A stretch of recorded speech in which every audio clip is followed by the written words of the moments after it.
This channel does not promote any violent, harmful, or illegal activities. All content provided by this channel is meant for an educational purpose only.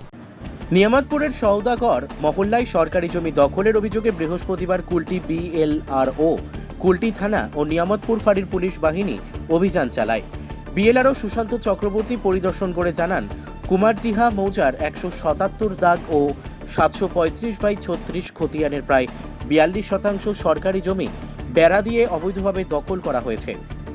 অভিযুক্তদের অবিলম্বে বাঁশের বেড়া সরাতে নির্দেশ দেওয়া হয়েছে।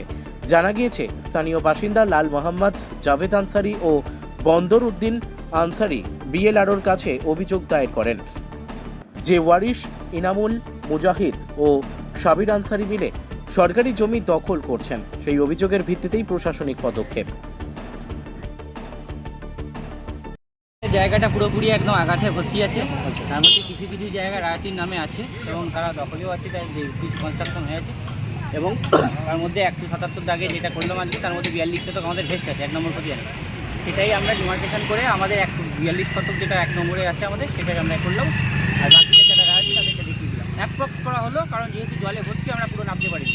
মোটামুটি ফিতে ফেলে যতটুকু করা গেছে মানে করা হলো। ঠিক আছে স্যার, দেখা গেলো বাস দিয়ে যারা রয়েছে, হ্যাঁ, আমরা তুলে দিতে বলেছি। যে পোর্শনটা আমাদের ১ নম্বর খতিয়ানে পড়ছে ৪২ শতক, যেটা ডিমার্কেশনে করার পর সেই পোর্শনে আমরা বাস খুলে দিতে বলেছি। সরকারি জমি কতটা রয়েছে? ৪২ শতক।